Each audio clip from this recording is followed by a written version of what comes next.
We are now joined by the fabulous Paul MacKey. I always want to get that name right, MacKey. Thank you, I appreciate that. He's a singer, dancer, actor, all-around showman. Welcome to the show. Well, thank you. And Bonnie, it's so good to see you again. It's good to see you. It's been a while. I know Paul. We've worked together Yes, a couple times. absolutely. On a radio show. Well, now what did we do on stage? I know we did something on stage together. We did a show with Tony Padilla. It was Mysteries. Oh, that's remember, right. I can't remember what it was. Yes, yeah. Everybody ended up dying except for me, so it was great. It was the Palm Springs High School stage. Yeah, it was. Yes, Yeah, it was. Big, It was. Absolutely was. Okay. So tell us. Now you're not a Valley native, are you? No, I'm not. Where did you grow up? What part of you? Okay, well, actually, I was born and raised up to the age of 13 in a little farm town in southern Illinois. Okay. And then my parents thought it would be better if I lived somewhere else, so then I lived in a cardboard box in a park for a while. Oh, my and gosh. it's all been uphill from there. Yes, so, I yeah. remember that. Oh, yeah. my gosh. See, I told you my poor song, Oh, sad my sob gosh. story before. Now, when in that process did you start performing and become involved in theater and acting and music? Actually, I started when I was 7 years old as a drummer.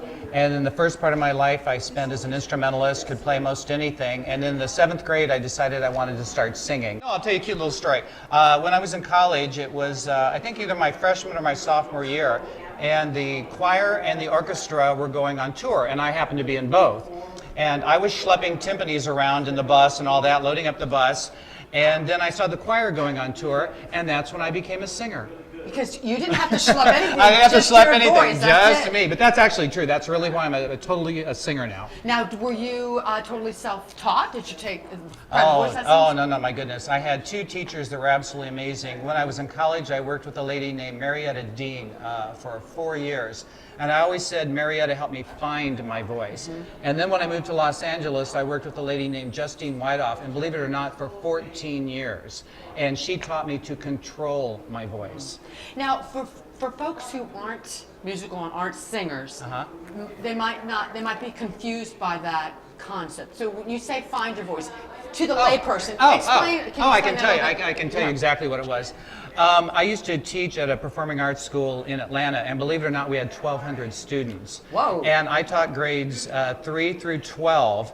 And when I would teach the little ones, and I always loved working with the little ones, they're so cute and all that, they would one day, all of a sudden, they would be doing the exercises, working along, and this big voice would come out. And then they would go, oh my gosh, that's my big voice, But just because you have the big voice, it goes away for a little while, then it comes back and it stays. But then after you've got your big voice, you have to learn how to control it. Right. Absolutely, it's all about control. Because if you have that big voice and then you get maybe overly enamored of the big voice and use it too much or improperly, then you're going to lose it. It's not going to be there anymore. You could, but not the way I teach, just so you know. So when you started singing, so you were in choirs. Oh, and yeah. then when did you kind of move into the musical theater or stage acting kind of part? Actually, once again, when I was in college, and I mean no disrespect to my classical musician friends, I respect and honor them, but they're all like that. Right. The theater people were so much more fun, So that's actually when it started. And in my junior year of college, I auditioned to be in the tour of Jesus Christ Superstar. And so that's what made that was my first really big role. I was Jesus. Wow. So, yeah, good for you. Died on the cross 8 shows a week. Hey.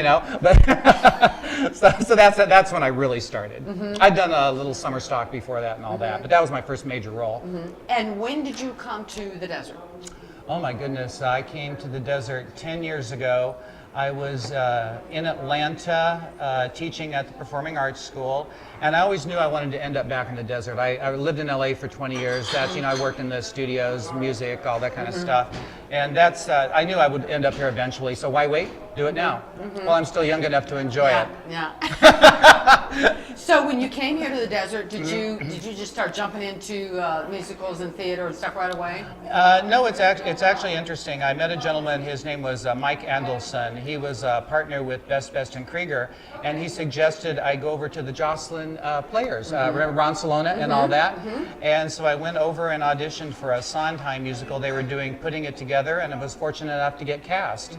And pretty much never had to audition again, I just worked. That's good. Yeah, I heard great things about the show. I did not see it, unfortunately. Oh, it was so much fun. It was so much fun, yeah. How would you describe yourself as a performer? Your style, your Oh, that's easy. shtick? I'm a hollerer.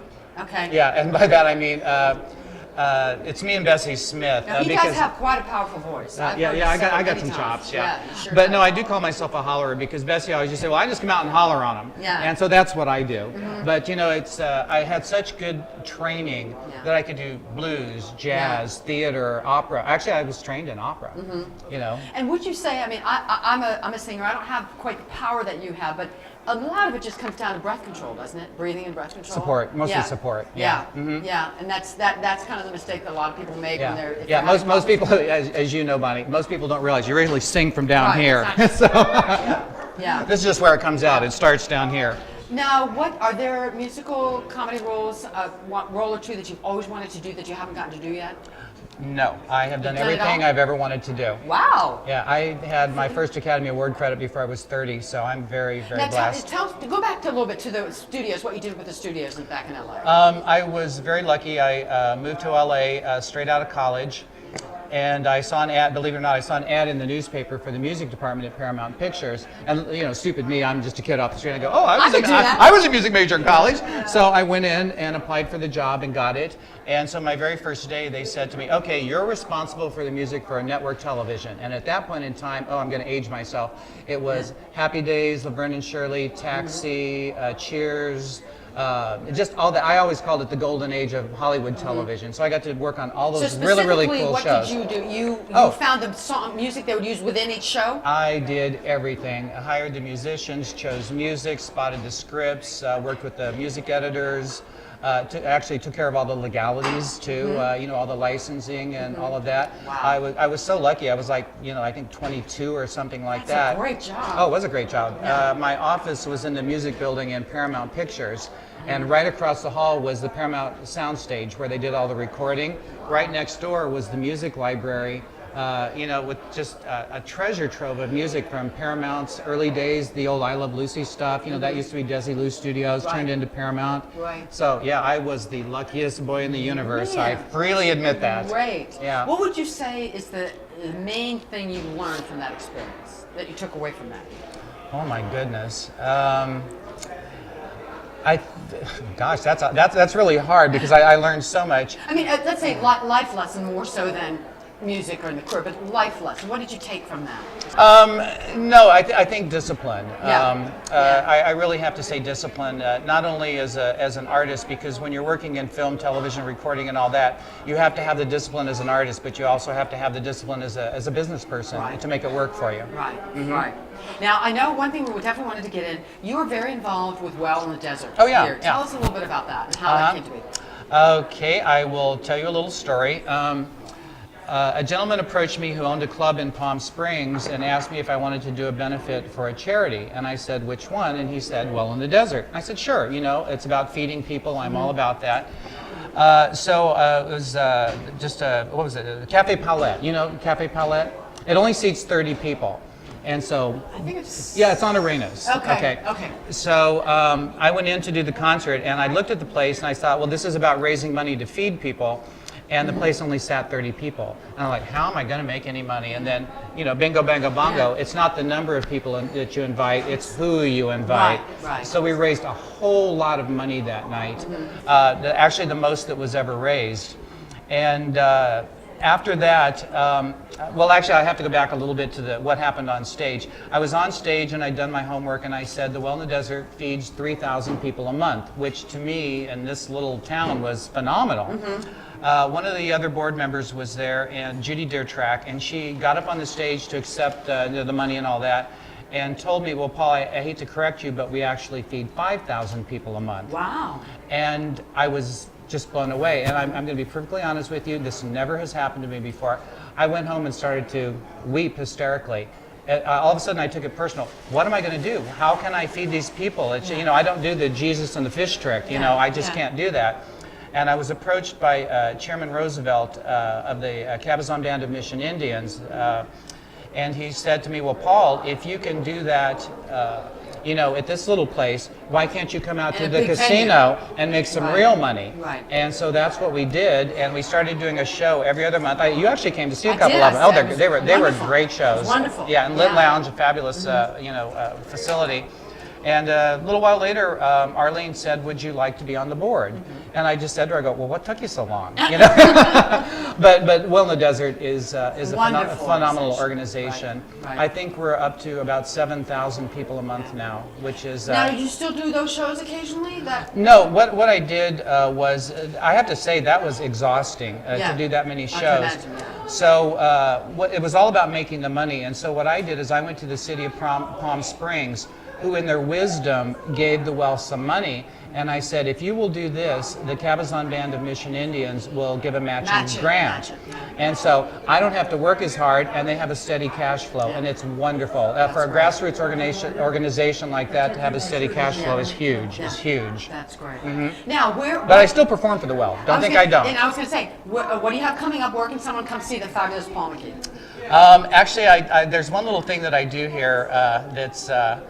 it makes me happy. It makes me smile, and I do it every now and then just for fun. Next Tuesday night, I will be at Azul, which is great little place. If you haven't been there, you have to check it out. It's a whole lot of fun. So I'm going to do that, and then after that, I'm going to maybe take a little bit of a break. I'm working with Brian Nova, my good buddy Brian. Yeah.